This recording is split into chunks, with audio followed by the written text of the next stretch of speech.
So shower's done. I really don't know how to end this series, the 30 days of walking 10,000 steps daily. So I just decided to answer 10 questions to make it easier. All right, let's start. So the first question is, why did I decide to walk 10,000 steps for 30 days? Actually, this whole thing isn't planned and it was just an accident. It just happens that I started this April 30. It was a long weekend and I have nothing to do. So I decided to do something productive for myself. And then I thought, why not walk 10,000 steps today?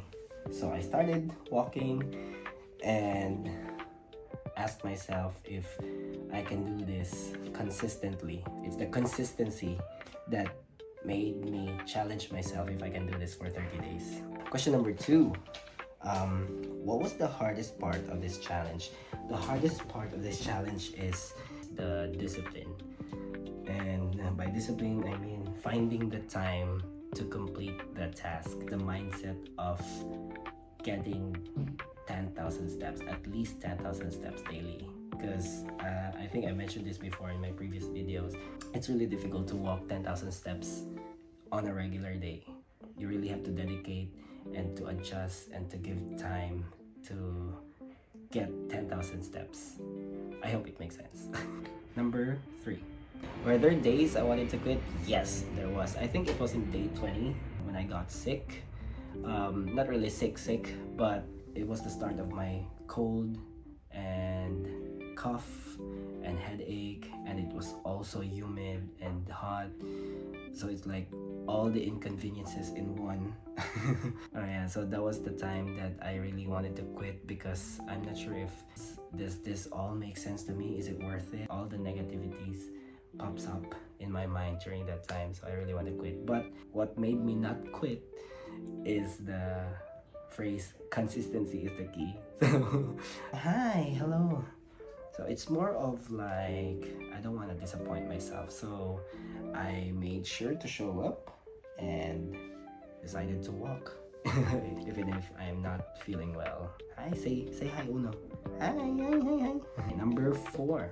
What changed physically after 30 days? To be honest, nothing. Since this is unplanned, so I wasn't able to get my weight on the first day. I don't have an initial data to compare the beginning and the end of the journey. So for this question, I'd say nothing much. Number 5. What changed mentally or emotionally? Yeah, for me, it's both because there's significant changes with the mood, the energy levels, and productivity. So far, it's so good. And before we go to number 6, I did some research. Bakit nga ba?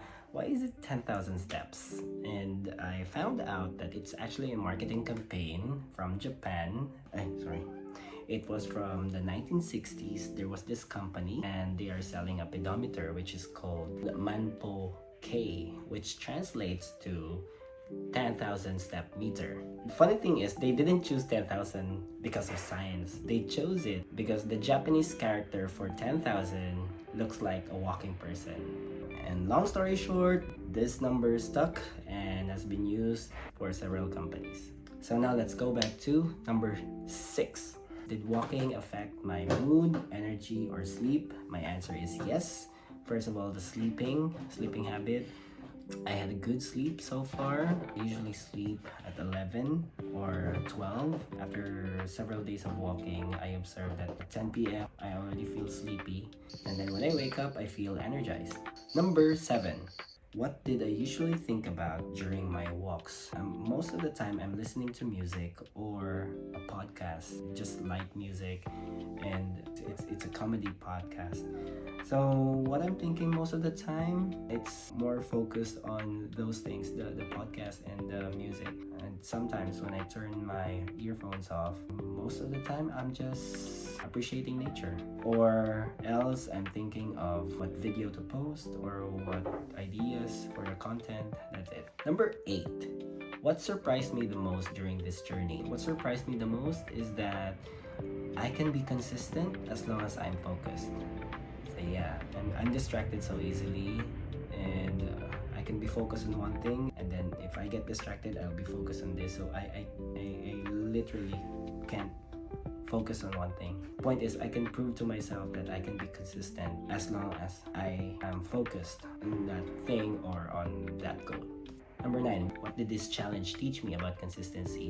What did this challenge taught me about consistency? What this taught me about consistency? Oh no, teach me. I think it teaches me that consistency doesn't equate to perfection.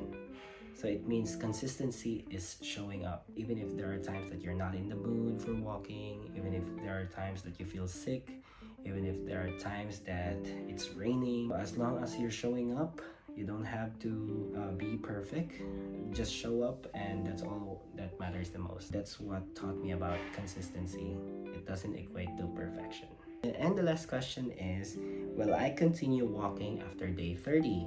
And my answer is yes, of course I will, but next time I'll make sure to write down any important information so that I can compare the changes. For example, the weight, the mood, or maybe the time that I should walk, so that it will be consistent as well, and things like that.